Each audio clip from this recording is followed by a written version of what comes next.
Good morning. It's Wednesday, January 13th, 2016. Welcome to Delta Daybreak. I'm Kandace. And I'm meteorologist Riley Hale. All right, Riley, and how are you doing this early morning? Doing well. Hump day. It is hump day, right? It is Wednesday. We need a camel in the newsroom to be walking around. A camel would be a pretty cool animal. You think so? I'd like to have camel as a pet. I feel like it would just stink up the newsroom. Yeah, well, so do other people that we keep around. I have no idea what he's talking about, folks. All right, let's go ahead and jump into this morning's Delta Chat question. That was really funny, Riley. I think you're probably smelling my feet. You know, I always have my shoes off underneath the desk. Maybe. See, that explains it all now. Oh my goodness, Riley is so funny. Okay, so for the entire week, we're letting the WXVT viewers choose the Delta Chat question. And this morning's Delta Chat question comes from Tim McCrae, Sr. The question is, how can we all move forward as one after the removal of the Mississippi state flag on Washington County properties? Well, we want to hear your thoughts as always, so leave a message on our Facebook page at facebook.com/WXVT Delta Daybreak. Your comment will be read live on air. So thanks as always for participating.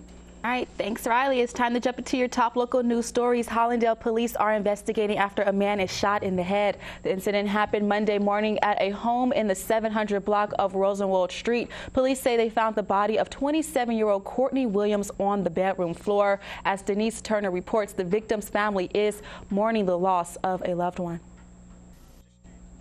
Hollandale Assistant Police Chief Charles Dones says Akeem Singleton has been named a suspect in the murder. If you have any information about the crime, call the Hollandale Police Department. That number, 662-827-2212. News in Greenville, police are investigating after a hospital gets a bomb threat. Well, police say the bomb threat was reported at Delta Regional Medical Center. The Greenville Fire Department inspected the facility. No explosives were found. We caught up with a visitor who was there to see a patient. I don't think too good about it because I was in there and nobody said anything. You would thought they would let people know it and give them a choice to leave or to stay. Police say no one was hurt.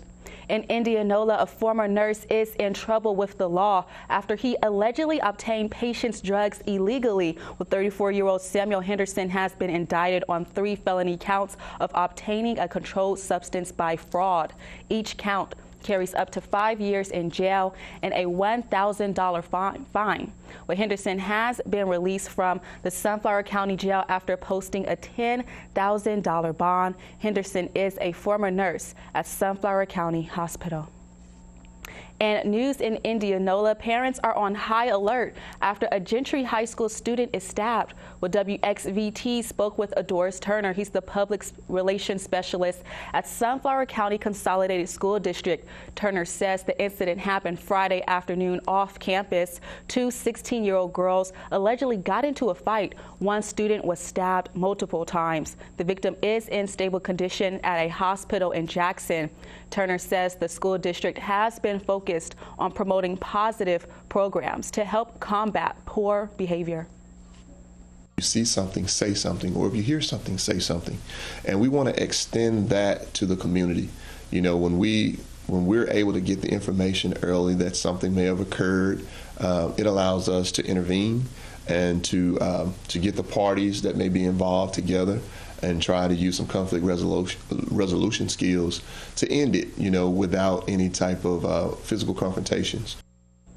The Indianola Police Department is investigating the case. News in Grenada, a teenager is safe after being reported missing. 18-year-old Tashira Booker was reported missing last week. Family members could not find the teen after she left school. Booker is a student at Grenada High School. Police say she's back at home with her family, safe and found. And the Greenville gauge is expected to crest today on the Mississippi floodwaters. The gauge is still forecasted to crest at 56.2 feet. The river is forecasted to stay in major flood stage until next Wednesday. The public urged to stay off the levee during high waters. The Corps of Engineers currently aiding levee board personnel with patrolling and giving technical support for small problem areas. The levees are in great shape. We're monitoring them 24 hours a day. We have night patrols. We had a handful of problem areas in 2011 that have been corrected with permanent fixes, seepage berms, relief wells, and they're functioning just like they're designed. The levee system's in great shape, so no issues so far. The Corps applauding the Mississippi Levee Board, the Yazoo Mississippi Delta Joint Water Management District, and the Clarksdale Levee Board for the hard work during this high water event. State and federal agencies are helping people affected by the deadly tornadoes that hit back in December. Well, a disaster relief center has been set up at the rear of the Clarksdale Civic Auditorium on East 2nd Street. Representatives of the Mississippi and federal emergency management agencies and the Small Business Administration are interviewing victims and accepting applications for assistance. Centers are set up in all 5 Mississippi counties that have been declared disaster areas. Usually in situations like this, FEMA can provide grants for people that are uninsured or underinsured if they were affected by the tornado. The grant money usually has to do with rental assistance if their house was destroyed or trailer was destroyed, also for repairs and other needs assistance. Other needs might include transportation. Well, if you have questions, call FEMA. That number, 1-800-621-3362. And you'll also be able to see some information on how to apply online. Just go to .disasterassistance.gov. News in Cleveland, Delta State University hosted an informative session about a business program. The discussion was held yesterday morning on Delta State's campus in the College of Business. The event focused on the Debt Education for Business Transformation and Sustainability program.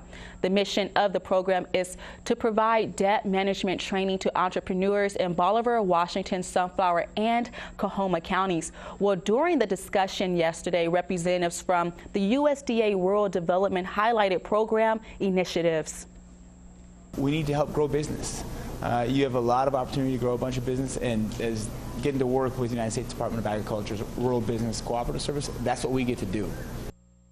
The DETS program anticipates saving about 180 jobs and creating 60 jobs. Well, for more information, call the DETS program staff. That number is 662-721-6099.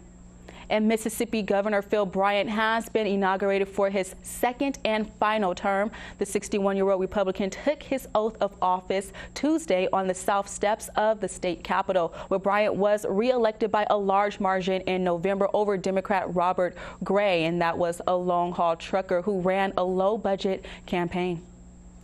I, Phil Bryant, solemnly swear that I will faithfully support the Constitution of the United States the Constitution of the United States and the Constitution of the State of Mississippi, the Constitution of the State of Mississippi, and obey the laws thereof. That I'm not disqualified that I am not disqualified from serving in the office of governor from serving in the office of governor for the state of Mississippi.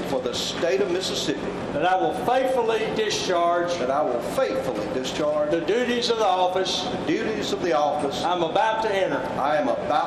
So help me God. So help me God. Thank you, sir. Thank you, sir. Well, Bryant's first inauguration in 2012 was moved inside the Capitol because of rain, but it looks like it was nothing but sunshine there.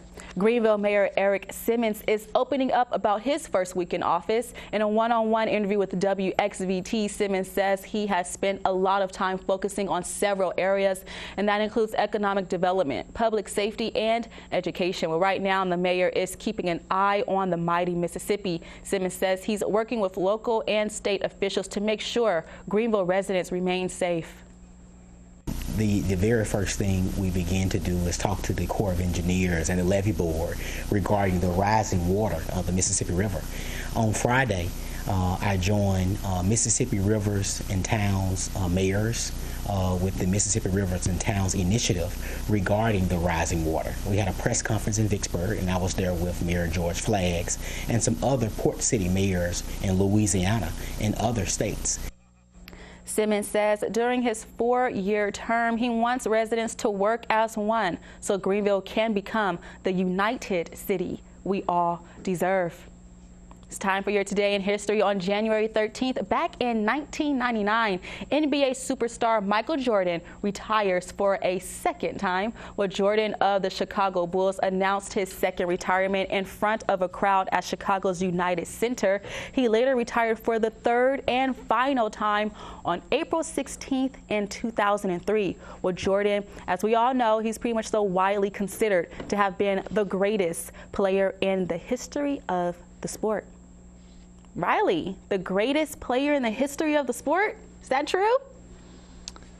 Uh-oh. It's debatable by some people. I mean, I agree with it. I mean, he was a phenomenal athlete. I'm surprised that you did a sports Today in History. Hey, I'm trying proud to get, of you. Are you? I'm proud of you.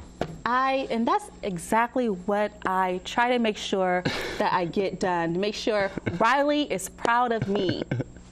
Now, I must admit, I didn't know Michael Jordan retired 3 times. Was it 3? 3 times, that's what it says when I did my research. Well, maybe. It said it was the third time on April 16th. Okay. Because he had a short stint at a baseball career that he's not the best baseball player, but best basketball player, I think. Playing baseball. It's just like, well, this is interesting. And then did he get into golf a little bit? I don't think on professionally though, right? That was just on Space Jam. That was, oh. That was a good movie. Yeah, that was a great movie, yeah.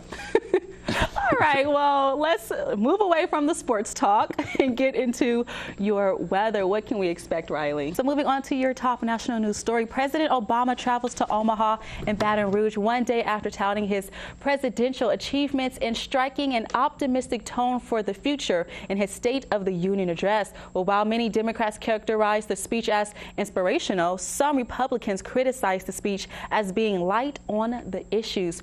Weijia Zhang has a reaction from Washington. All right, well, it's time to go ahead and take a look at this morning's sports report with the WXVT sports team. Do we have a Delta Chat comment coming up, or do we have weather? I never know these things. Riley always surprises me. What's coming up next? We have one new Delta Chat. All right, great. Let's go ahead and pull it up on the screen. This is Delta Daybreak, and I'm Kandace Red. Let's go ahead and take a quick look now at the stories trending on the web. So First Lady Michelle Obama attends the State of the Union address with special guests. Well, Michelle Obama invited more than 160 special guests to attend the president's annual speech to both houses of Congress on Tuesday. Now, the seat next to her was left empty as a statement on gun violence. And in our next story, presidential candidate Donald Trump is responding to Fox News anchor Megyn Kelly's comments made in Vanity Fair magazine. Well, Kelly said Trump tried to woo her as he prepared to make his presidential bid. Trump called her average in every way on Twitter Monday and asked who would want to woo her. All right, and Tavis Smiley is speaking out after Donald Trump calls him a hater and a racist. Well, the talk show host criticized Trump's comments, saying the candidate only makes himself available to white mainstream media. And that's what's trending on the web. We'll be right back after the break. Many of us struggle with packing on the pounds this time of year. Some of our furry friends are having the exact same issue. Well, meteorologist Pierce Legion is with our affiliate station in WNCT, and that's in North Carolina. Well, he explains why a warm winter is leading to fat squirrels. All right, well, that was definitely one of my favorite stories this morning, because now I know that for the winter, I just need to keep on eating like the squirrels so that I can stay warm. All right, thanks, Riley, and thank you, as always, for starting your morning with Delta Daybreak. CBS This Morning starts right now.